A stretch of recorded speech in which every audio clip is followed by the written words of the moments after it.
বন্ধুরা, ডাব kitchen with village ফুডে আপনাদেরকে স্বাগত। প্রতিদিনের মতন আবারও চলে এসেছি একটা নতুন রেসিপি নিয়ে। নতুন কিনা জানি না, আমার কাছে নতুন। আজকে এই যে দেখতেই পাচ্ছেন কি সুন্দর একটা তাল নিয়েছি। একদম গায়ের রংটা দেখুন, পুরো একদম হলুদ ওপরটা, আর একদম মিষ্টি গন্ধ বেরিয়েছে। এই তাল দিয়ে আজকে কদম পিঠা বানাবো। কি করে বানাবো আপনাদেরকে পুরো পদ্ধতিটা দেখাবো, আর কি কি নিয়েছিও দেখাবো। অবশ্যই আপনারা পুরো ভিডিওটা দেখবেন স্কিপ না করে। আপনাদের কাছে বিশেষভাবে অনুরোধ রইল চ্যানেলটা সাবস্ক্রাইব করার জন্য, বিশেষভাবে অনুরোধ রইল। আর অবশ্যই পিঠেটা হওয়ার পর আপনারা দেখেই অবশ্যই কমেন্ট করে বলবেন যে কেমন হয়েছে। অবশ্যই আর লাইকটাও দেবেন। এরপর আমি তালটা ভালো করে ছাড়িয়ে নেব। তালটা ভালো করে আমি খোসাটা ছাড়িয়ে নিয়েছি। এরপর আমি কি কি নিয়েছি আপনাদেরকে দেখিয়ে দেব। এখানে আমি নারকোলটা কুড়িয়ে নিয়েছি, একটা গোটা নারকোল আমি কুড়িয়ে নিয়েছি। আর নিয়েছি চিনি, আপনারা চাইলে চিনির বদলে গুড় দিয়েও করতে পারেন। আমি চিনি নিয়েছি। আর এখানে দেখুন চাল নিয়েছি। দেখুন চাল নিয়েছি, আগে থেকে কিন্তু ভিজিয়ে রেখেছিলাম। আপনারা বাসমতি চাল কিংবা দেরাদুন চাল নিয়ে নেবেন, দিলে ভালো হবে, লম্বা লম্বা হবে, দেখতে ভালো লাগবে। এই জন্য এই চালটা নিয়েছি, এটা ভিজিয়ে রেখেছিলাম। আর নিয়েছি এলাচ, নিয়েছি লবণ, লাগবে সাদা তেল। এরপর আমি একটু তালের মধ্যে একটু জল দিয়ে কলচে নেব, দিলে গ্রেটারের সাহায্যে গ্রেট করতে সুবিধা হবে। এই জন্য একটু জল দিয়ে দেব।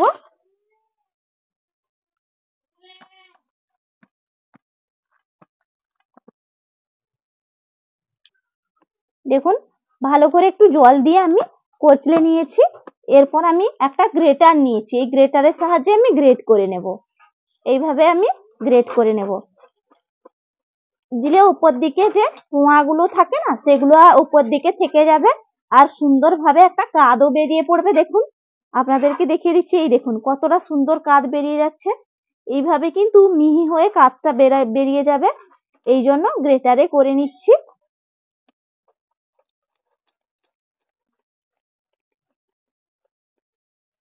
দেখুন আমি কতটা কাঠ বের করে নিয়েছি, আর একবারে মিহি ভাবে বেরিয়েছে। আপনারা দেখেই কিন্তু বুঝতেই পাচ্ছেন।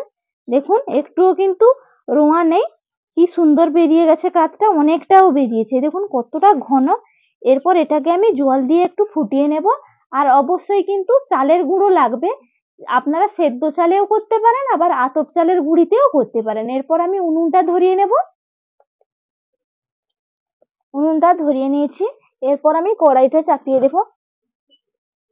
কড়াইটা চাপিয়ে দিলাম। কড়াইটা গরম হয়ে গেছে। কড়াইয়ে আমি একটু পরিমাণ অনুযায়ী দিয়ে দিলাম জল।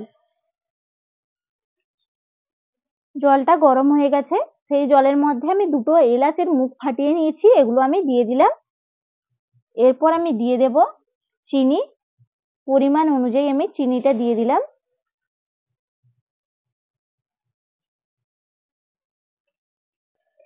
চিনিটা আমি ভালো করে গলিয়ে নেব। তারপর নারকেলটা দিয়ে আমি নারকেলের পুরটা রেডি করে নেব। দেখুন চিনিটা কিন্তু নাড়তে নাড়তে একদম গলে গেছে, এইভাবে কিন্তু গলে নিয়েছি। এরপর নারকেল কোরানোটা আমি দিয়ে দিলাম, দিয়ে নারকেল কোরানোটাও ভালো করে আমি চিনির সঙ্গে মিশিয়ে নেব। দেখুন একদম নারকেল আর চিনির পুরটা রেডি হয়ে গেছে। আমি এরপর নামিয়ে নেব। এই অবস্থায় কিন্তু নামিয়ে নেব, পরে আবার শক্ত হয়ে যাবে, ঠান্ডা হলে কিন্তু শক্ত ধরে যায়। নামিয়ে নিচ্ছি একটা পাত্রের মধ্যে। দেখুন পুরটা তো একদম রেডি করে নিয়েছি, এটা এইদিকে ঠান্ডা হতে থাক। ওইদিকে আমি কড়াইটা ভালো করে ধুয়ে উনুনে বসিয়ে দিয়েছি। কড়াইয়ের মধ্যে আবারও একটু জল দিয়ে দেব। কড়াইয়ের মধ্যে আমি জল দিয়ে দিয়েছি। এরপর আমি পরিমাণ অনুযায়ী জলের মধ্যে দিয়ে দেব লবণ। দিয়ে দিলাম পরিমাণ অনুযায়ী লবণ। এরপর লবণটা ভালো করে মিশিয়ে নেব। দেখুন লবণটা আমি ভালো করে মিশিয়ে নিয়েছি, আর জলটাও কিন্তু গরম হয়ে গেছে। এই মুহূর্তে যে তালের যে কাঠটা আমি বের করে রেখেছিলাম, এই কাঠগুলো আমি জলের মধ্যে দিয়ে দিচ্ছি, দিয়ে একটু ফুটিয়ে নেব। দেখুন ভালো করে আমি জলের সঙ্গে কিন্তু ঘুটে নিলাম। আর দেখুন কতটা সুন্দর কালার, দেখেই কিন্তু বুঝতেই পারছেন। আর গন্ধে কিন্তু পাকা তালের গন্ধ পুরো মহাম করছে একবারে, আর মিষ্টি একদম পাকা তাল, এই জন্য গন্ধটাও দারুণ উঠেছে। এরপর এটা একটু ভালো করে আমি গরম করে নেব। দেখুন একবারে টকবক করে ফুটছে, এই অবস্থায় কিন্তু দিতে হবে। আগে থেকে কিন্তু একটু যদি ঠান্ডা থাকে কিন্তু খলিটা করলে কিন্তু কাঁচা থেকে যাবে, ভালো হবে না। এই জন্য একটু ভালো করে কিন্তু ফুটে গেলে তারপর কিন্তু চালের গুঁড়িটা দিয়ে খলিটা করে নেবেন। এক হাতে কিন্তু নিয়েছি চালের গুঁড়ি, এক হাতে কিন্তু নাড়তে থাকবো, একটু একটু দিতে থাকবো আর নাড়তে থাকবো এইভাবে।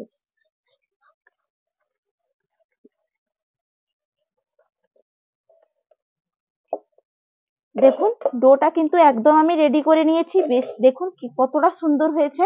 এরপর আমি একটা পাত্রের মধ্যে নামিয়ে নিচ্ছি। দেখুন এইদিকে কিন্তু খলিটাও রেডি করে নিয়েছি, নারকোলের পুরটাও রেডি করা হয়ে গেছে। এই দুটো ঠান্ডা হতে থাক। এইদিকে আমি কড়াইটা বসিয়ে দিয়েছি ধুয়ে ভালো করে। এরপর আমি কড়াইয়ের মধ্যে দিয়ে দেবো, আবারও পরিমাণ অনুযায়ী জলটা দিয়ে দিতে হবে, কারণ এটা তো ভাপে সেদ্ধ হবে, এই জন্য কড়াইয়ে পরিমাণ অনুযায়ী জলটা দিয়ে দিলাম। দেখুন জলটা যে বসিয়েছিলাম, জলটা কিন্তু গরম হালকা হালকা হয়ে গেছে। এরপর আমি একটা স্ট্যান্ড নিয়েছি, এই স্ট্যান্ডটা আমি ভেতরে দিয়ে দেবো গরম জলের ভেতরে। দেখুন এইভাবে কিন্তু স্ট্যান্ডটা আমি দিয়ে দিলাম। এরপর একটা থালা নিয়েছি, এটা একটু গরম হতে থাক, ভালো করে জলটা চাপা দিয়ে রেখে দিলাম। এরপর আমি যে ডোটা তৈরি করে রেখেছিলাম, এই ডোটা আমি ভালো করে মাখিয়ে নেব। একটু হালকা হালকা গরম আছে, উষ্ণ উষ্ণ, এই অবস্থায় কিন্তু একটু মাখিয়ে নিতে হবে। দেখুন ভালো করে কিন্তু আমি মাখিয়ে নিয়েছি। উষ্ণ উষ্ণ অবস্থায় কিন্তু মাখিয়ে নিতে হবে, দিলে কিন্তু ভালোই হবে। আর একটু নরম নরম কিন্তু রাখতে হবে, বেশি শক্ত হয়ে গেলে কিন্তু ভালো লাগবে না খেতে। এরপর একটু করে আমি কেটে নেব লেচি, হাতের মধ্যে দিয়ে তালুতে দিয়ে ভালো করে গোল গোল করে পাকিয়ে নেব।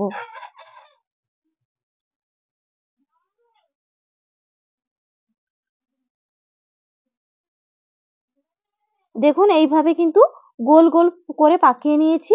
এরপর এরকম ভাবে আমি গর্ত করে দেব, যেরকম পুর দেওয়া হয় এইভাবে। দেখুন এইভাবে একটা কিন্তু খলি করে নিলাম।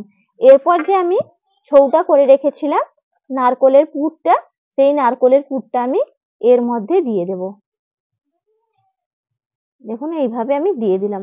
এরপর আমি মুখটা ভালো করে চাপিয়ে নেব। দেখুন এইভাবে কিন্তু মুখটা ভালো করে চাপিয়ে দিতে হবে। এই দেখুন এইভাবে চাপিয়ে দিলাম, দিয়ে আবার হাতের তালুতে আলতো হাতে গোল করে নেব। দেখুন এইভাবে দেখুন গোল করে নিলাম। এরপর এই যে ভেজানো চালটা আছে, এখানে আমি দেরাদুন চাল নিয়েছি, আপনারা কিন্তু বাসমতি চালেও করতে পারেন। এই চালের সঙ্গে আমি কোট করে নেব এইভাবে।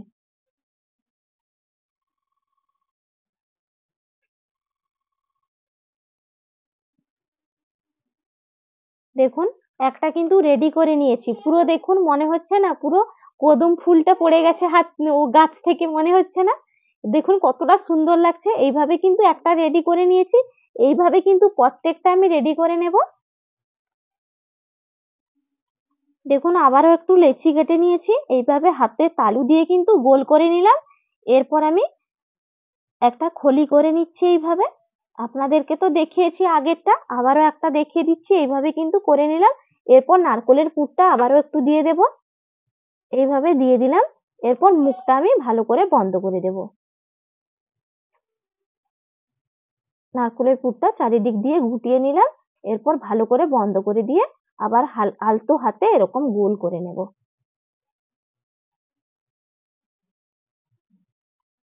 দেখুন আলতো হাতে কিন্তু গোল করে নিলাম, একবারে কতটা দেখতে সুন্দর লাগছে। এরপর আবার এই যে চাল ভেজানো চালটার সঙ্গে আমি দিয়ে দেব, চারিদিক উল্টে পাল্টে নেব একটু। দেখুন আবারও একটা কিন্তু রেডি করে নিয়েছি একবারে। দেখুন পুরো একবারে কদম ফুল দুটোই কিন্তু বানিয়ে নিলাম। দেখুন আপনারা কিন্তু দেখেই কিন্তু বুঝতেই পারছেন, দেখুন কতটা সুন্দর হয়েছে। এইভাবে তৈরি করে নিয়েছি, প্রত্যেকটা এইভাবেই তৈরি করে নেব। দেখুন এইটাই কিন্তু লাস্ট, এইটাই হলে কিন্তু হয়ে যাবে। দেখুন কতটা সুন্দর হয়েছে, আপনারা দেখেই কিন্তু বুঝতে পারছেন, প্লেটে সাজিয়ে রেখেছি, কতটা দারুণ হয়েছে দেখতে। এরপর আবারও সেই একইভাবে করে নেব। এইটা কিন্তু সবার শেষে একদম খুব সহজেই হয়ে যাবে। আর একটা কথা বলে রাখি, যদি মনে হয় যে খলিটা শক্ত হয়ে গেছে, তাহলে ওপরে একটু জল দিয়ে দেবেন, এরকম ভাবে গোল করে আপনাদেরকে বলে রাখি, এরকম ভাবে গোল করে নিলেন। যদি মনে হয় যে চালটা গায়ে লাগছে না, তাহলে ভেজানো চাল তো গায়ে যদি মনে হয় যে লাগছে না, হয়তো খড়িটা শক্ত হয়ে এসছে হাওয়া বাতাস পেয়ে, তাহলে ওপর থেকে একটু জল কিংবা যদি তালের মাড় থাকে তাহলে একটু ওপর থেকে এরকম দিয়ে দেবেন, দিয়ে কোট করে নেবেন চালের সঙ্গে। দিলে কি হবে, একদম চিটে যাবে, একবারে খুলবে না। এইভাবেও আপনারা করে নেবেন। আমি একদম খড়িটা নরম রেখে করেছি বলে আমার আর আলাদা করে জল কিংবা তালের মাড় কিছুই দিতে হলো না। আপনাদেরকে এই টিপসটা দিয়ে রাখলাম, অবশ্যই এই টিপসটা ফলো করবেন। এরপরে আমার একটাও আবার রেডি হয়ে গেছে। এইভাবে কিন্তু আমি কোট করে নেব।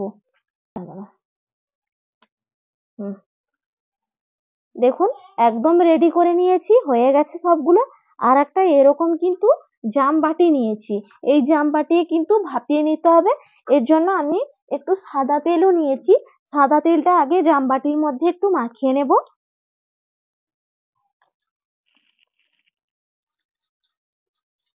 এইভাবে কিন্তু চারিদিকে থালায় মাখিয়ে নিলাম সাদা তেল দিয়ে। আপনাদের কাছে যদি ব্রাশ থাকে তাহলে ব্রাশ দিয়ে ব্রাশ করে নেবেন। আমার কাছে তো ব্রাশটা নেই, এই জন্য আমি আর ব্রাশ দিয়ে করলাম না, হাতে তালু দিয়েই কিন্তু চারিদিকে আমি ভালো করে মাখিয়ে দিলাম। এরপর আমি একে একে এইভাবে আমি সাজিয়ে নেব, দিয়ে উনুনে বসিয়ে দেব। আমি জামবাটির মধ্যে কিন্তু তেল মাখিয়ে, আপনাদেরকে তো দেখিয়েছি তেল মাখিয়ে এইভাবে সাজিয়ে নিলাম। এটা তো একটু ছোট, এই জন্য অল্প অল্প দিয়ে কিন্তু আমি সাজিয়ে নিচ্ছি, 4টে দিয়েছি।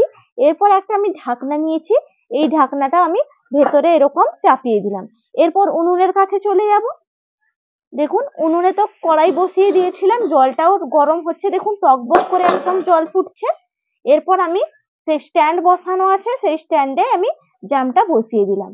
এরপর ওপরে আর একটা ঢাকনা নিয়েছি, এই ঢাকনাটা আমি আবার ওপরে এরকম ভাবে আমি ঢাকিয়ে দিচ্ছি। এরপর একটা শিল নোড়া নিয়েছি, শিল নোড়াটা আমি চাপিয়ে দেবো যাতে একটু বাষ্পটা বেরিয়ে নিয়ে যায়। এরপর এরকম ভাপানো হতে থাক। দেখুন এই যে পিঠেগুলো কিন্তু একদম রেডি করে নিয়েছি। আর দেখুন পুরো মনে হচ্ছে না যে একদম কদম ফুল গাছ থেকে একদম মনে হচ্ছে পুরো পেড়ে নিয়ে এলাম। দেখুন কি সুন্দর হয়েছে। আর এটা অ্যাকচুয়ালি কি? এটা কদম পিঠে করেছি, দেখো কতটা সুন্দর হয়েছে। আরে বাড়িতে যে কদম ফুলগুলা যে ফোটে সেই রকম তো পুরো লাগছে, পুরো পুরো ডিটো। সেরকমই লাগছে, দেখুন কত কোনো সুন্দর বিকল্প হয়েছে। নেই। একবারে বাড়িতে কদম গাছ আছে, সেই যে গাছ থেকে পড়ে যেমন ফুল, পুরো ডিটো সেম টু সেম। পুরো একই রকমই লাগছে, আর দেখতে কতটা সুন্দর হয়েছে। এবারে দাও আপনাদের দেখি, খেয়ে খেয়ে দেখি আগে কেমন হয়েছে। খেয়ে দেখো, আর একটা আমি দেখাচ্ছি দেখুন। পুরো ডিটো একবারে। এই দেখুন এই যে একটা কেটেও আপনাদেরকে দেখাচ্ছি, দেখুন ভেতরের পুরটা শুধু দেখুন কতটা সুন্দর হয়েছে। দেখেই কিন্তু বুঝতেই পারছেন যে কতটা লোভনীয় হয়েছে। এরপরে আমিও খাবো, দেখি একটু খেয়ে। ওপরের যে চালগুলো ভেজানো চাল, তো দেরাদুন চাল কিন্তু হতে বেশি সময় লাগে না। ওপরের চালটাও কিন্তু ভালোভাবে কিন্তু সেদ্ধ হয়ে গেছে, একদম ফাটাফাটি। এক কথায় বলতে গেলে দারুণ দেখতে হয়েছে। কিন্তু অসাধারণ হয়েছে। আমি কিন্তু এখনো খাইনি, একটু খেয়ে দেখি। ফাটাফাটি। হুম, হেব্বি। নাম যেমন খেতেও তেমন। নামেরও কোনো তুলনা নেই, আর স্বাদেরও কোনো তুলনা নেই। দারুণ হয়েছে। দুটো একই সুন্দর। এতটা যে পারফেক্ট হবে বলে আমি নিজেও ভাবতে পারিনি, এতটা সুন্দর হয়েছে। আপনারাও এইভাবে বানিয়ে ফেলবেন। আর প্লিজ ভিডিওটা স্কিপ না করে দেখবেন। আশা করি আপনারা সুস্থ থাকুন, ভালো থাকুন। আপনাদের সঙ্গে আবার পরের ভিডিওতে আমার দেখা হবে। টাটা।